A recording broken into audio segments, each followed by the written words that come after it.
So I'm going to try to make that case in the little bit of time that I have available.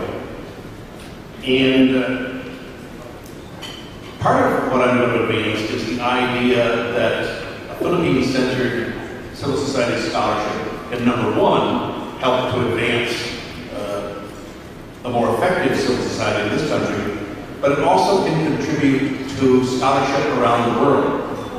From back, so in other words, going back to those very same theories that were kind of exclusive in the first place.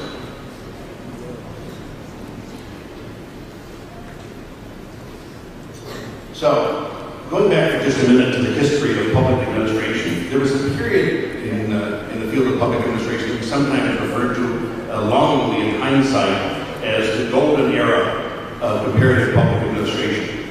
And essentially it was a case where Americans, brimming with all of this confidence in post-World War II period, thought that they could simply take American models and transport them anywhere in the world. They would work anywhere and everywhere. Well, unfortunately, it fell flat on its face. There was all this money that was made available from the Ford Foundation, who sent a bunch of comparative scholars out around the world and to the Philippines. The whole tradition lasted all of about 15 years. It fell on its face because the underlying model was at the center, and because it was really a distorted sense among the American scholars of what the real meaning of American exceptionalism was.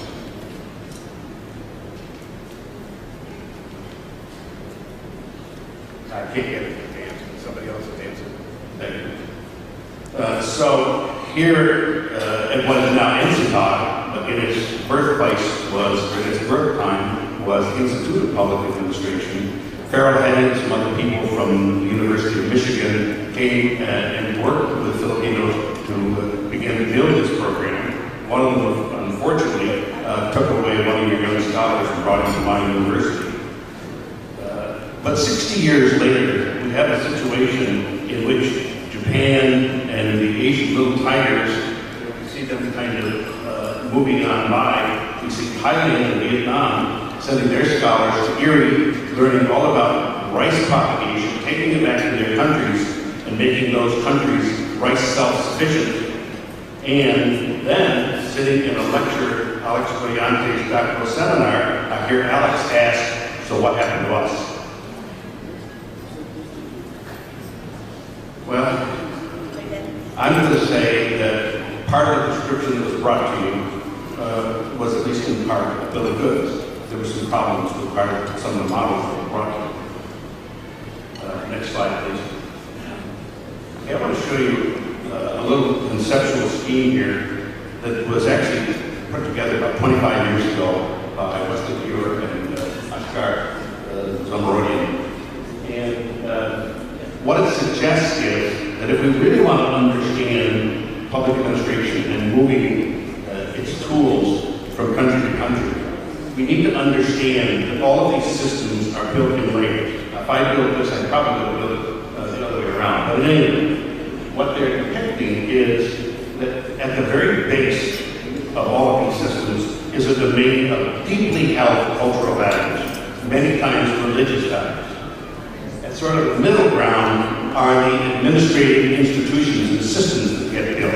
And then there's a third layer, much thinner layer, of essentially tools and models and techniques.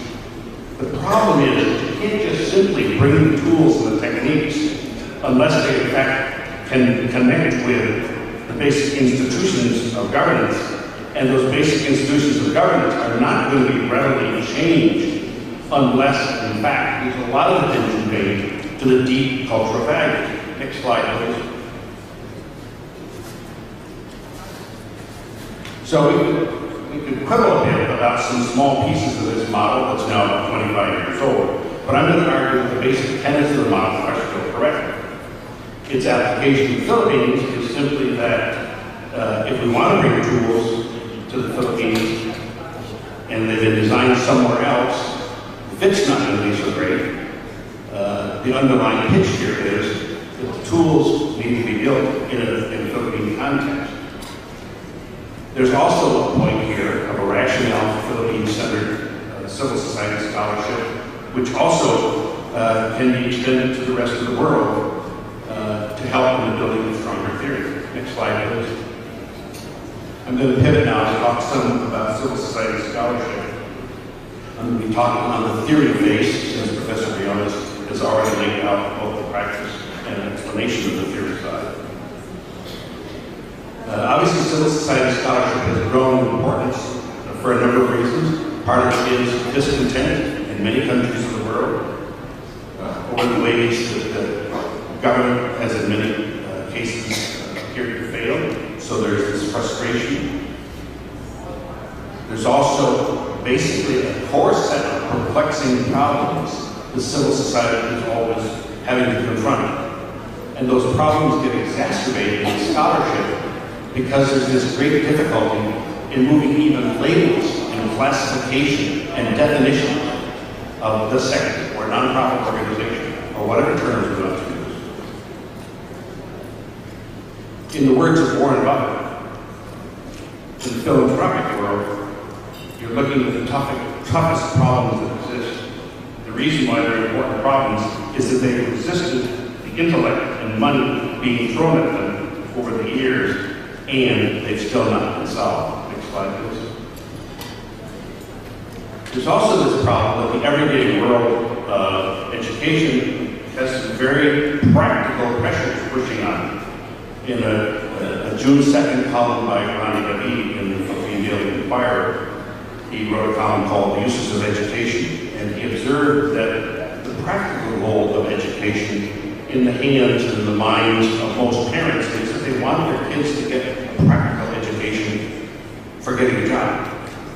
Traditionally, the goals of education were, in dark past ages, moral education, and then more recently, since the building of nation-states like the Philippines, it's been an activity in which educators see education as a vehicle for producing citizens to help in decolonization and nation building. Next slide, please. Okay, but the contemporary challenge is this.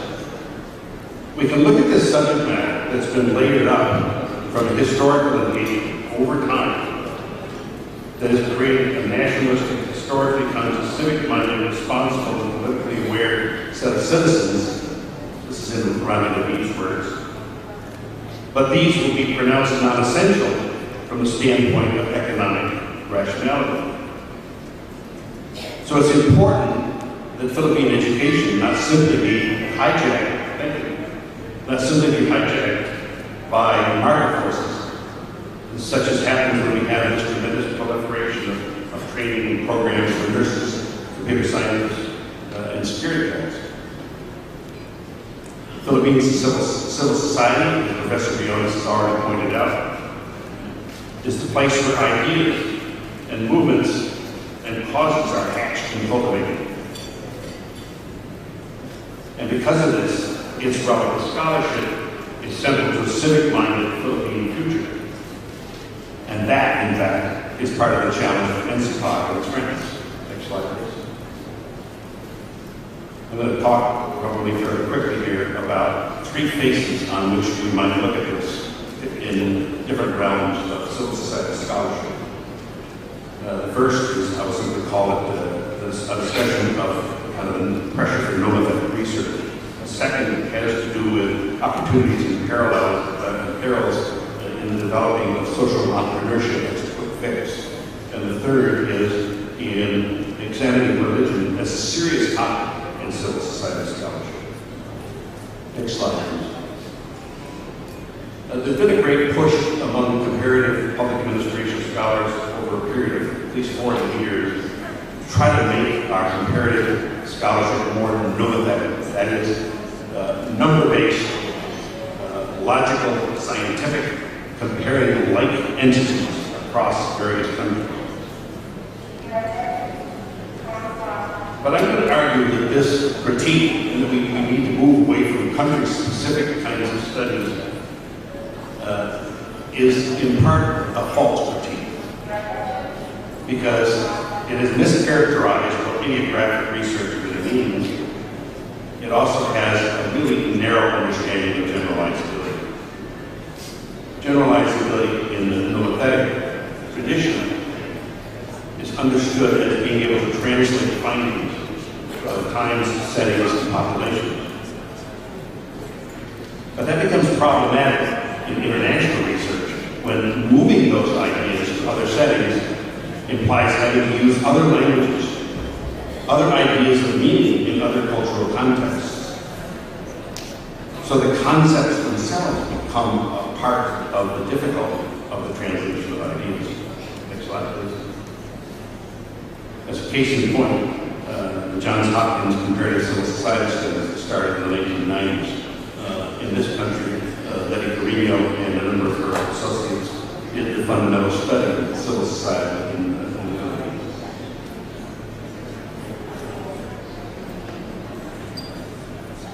Part of the underlying problem is that the very label of nonprofit is a definition is already a topic that's open to debate. As Roger Loman has pointed out, why are we defining what this is by giving it the title of what it is not? Non-profit or non-governmental. And as European scholars have pointed out more recently, the American model is econocentric. It puts all this emphasis on the ownership model, i.e. that it is that there's this non-distribution of profit, while ignoring that these organizations may be equally as important for the social and political functions that they serve in society. Next slide, please.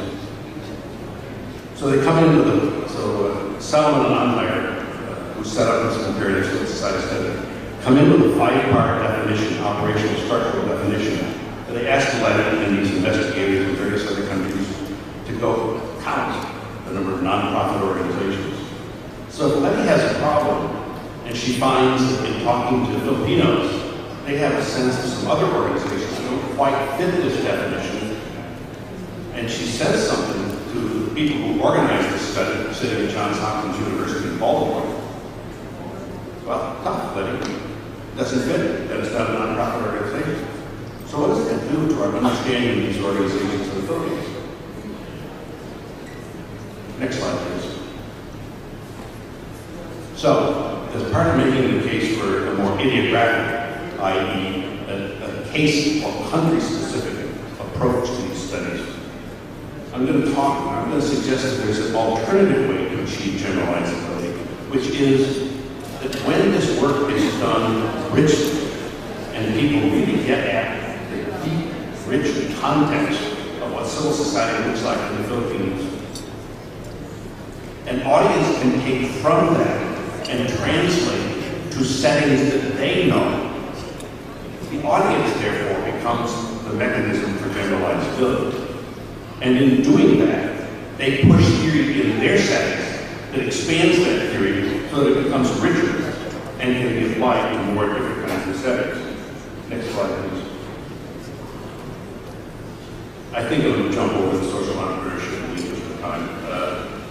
Why don't you go one more slide? Okay, one more slide. Okay, I think I can wrap up the social entrepreneurship on this slide right here. Okay, this is a reference to a workshop that I found on a website here recently. A group called the British Council, spreading the model of social entrepreneurship and giving workshops around the country